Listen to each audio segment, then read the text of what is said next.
विधायक महोदय जी नमस्कार।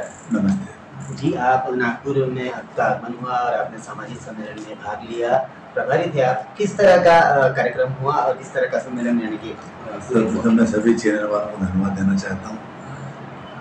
महाराष्ट्र में खतिया समाज का आदर्श विवाह सम्मेलन हुआ, परिचय भी हुआ और विवाह जोड़े भी यहाँ तय हो जाते हैं। हम समझते हैं कि इस समय लोगों के पास समय कम होता है और समय के कारण हमारे जो रिश्ते हैं वो हम छोटे छोटे बच्चों को पहचान नहीं पाते हैं। इसलिए समाज सम्मेलन कराकर एक दूसरे को जोड़ने का प्रयास करता है ताकि हम एक दूसरे से मिलें और परिचय हो। उसका नाम परिचय सम्मेलन देते हैं। ये खतिया समाज की हमेशा पहल रही है।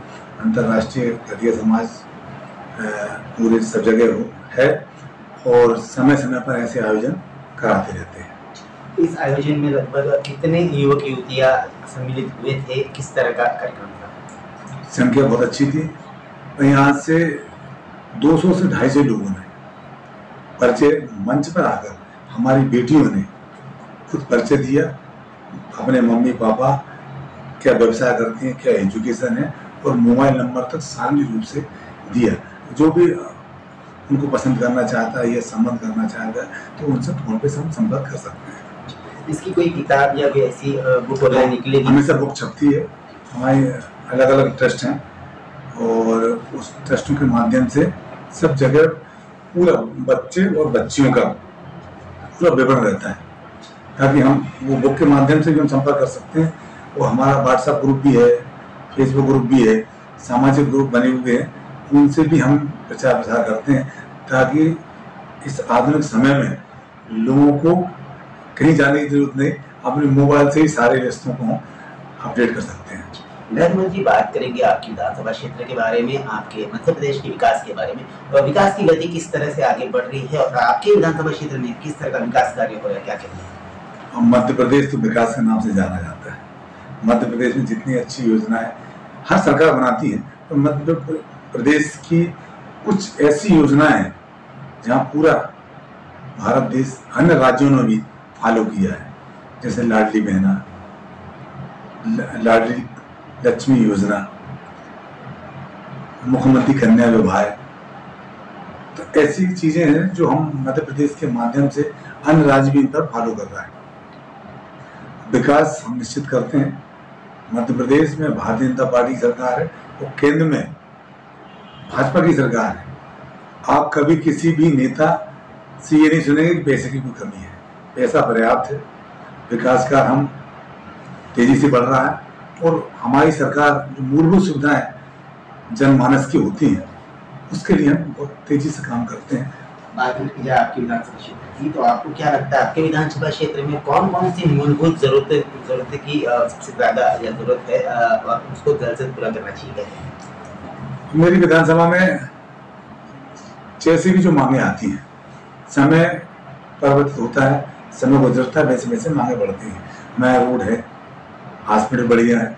अभी मैं 3 शिक्षा के क्षेत्र में 3 CM राइट्स ले आया हूँ। पिपरिया में 100 बिस्तर का हॉस्पिटल, बनखड़ी में अभी हमने 30 बिस्तर का भूमि पूजन किया है और कम से कम 10 या 12 उप स्वास्थ्य केंद्र हैं जिनका अभी भूमि पूजन होना है।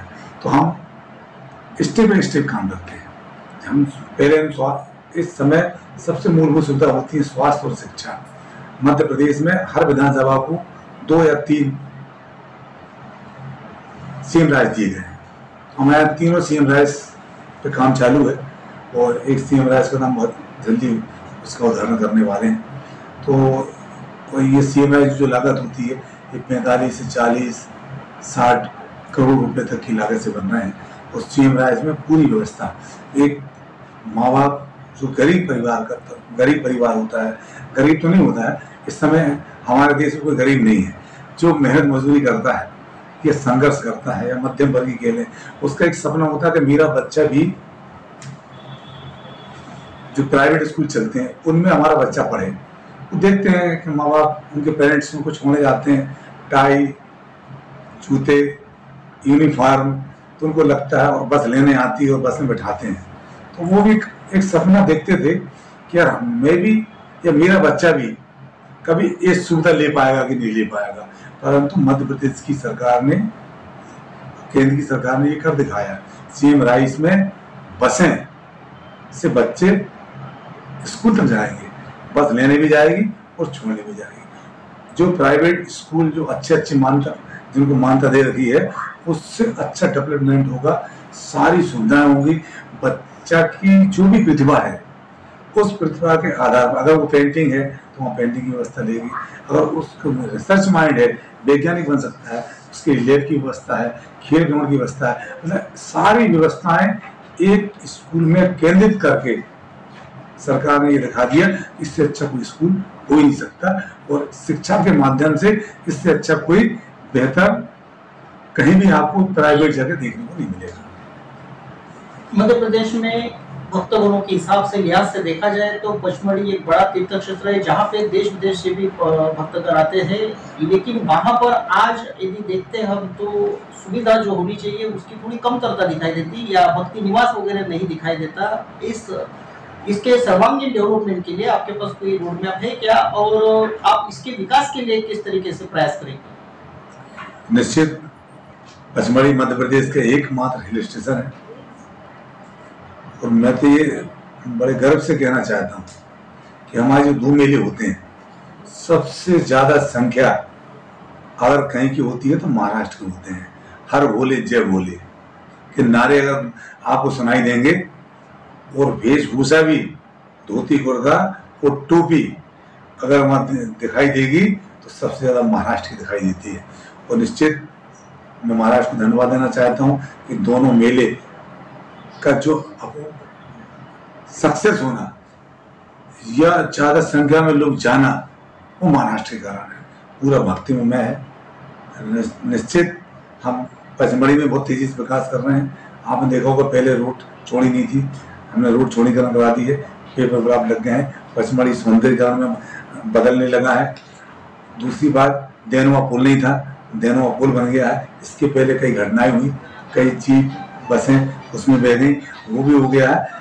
परंतु कहीं ना कहीं हम लोगों को ये ध्यान रखना पड़ेगा, पचमढ़ी जो है नेचुरल जगह है, और हम उसमें अगर तेजी से विकास करेंगे तो कहीं ना कहीं नेचर जो हमको विरासत में जो चीज मिली है वो खत्म ना हो, इसका भी हमको ध्यान रखना पड़ता है। उसको मद्देनजर रखते हुए हम वहां पर डेवलपमेंट और विकास कार्य करते हैं। दूसरा, रिजर्व फॉरेस्ट है, सेंचुरी एरिया है, कैंटोनमेंट एरिया है, सांडा है और बफर जोन भी है। तो ये सारी चीजों के लिए हमें विकास कार्य में भी दिक्कत आती है, और कहीं ना कहीं शासन भी दिल्ली में हमारा है, मध्य प्रदेश में हमारा है, तो हम प्रयास करते हैं कि उसको व्यवहारिक जो घटनाएं आती हैं उनको हम ठीक करते हैं। और आने वाले समय में पचमढ़ी को एक हवाई पट्टी भी मिली है, वो प्रोसेस में आ गई है, और उसका ठेकेदारी भी हो गया, काम भी चालू हो गया है। कुछ थोड़ा सा प्रतिबंध था, उसके लिए भी हमने आवेदन किए हुए हैं, वो भी हट जाएगा, वो उन्हें काम हवाई पट्टी के चालू हो जाएगा, ताकि एक महाराष्ट्र से और अन्य प्रांतों से हवाई पट्टी के माध्यम से लोग आना जाना चालू हो जाएंगे। मटकुली भी में हम प्रयास कर रहे हैं एक बड़ा हेलीपैड हवाई पट्टी बने, ताकि वहाँ से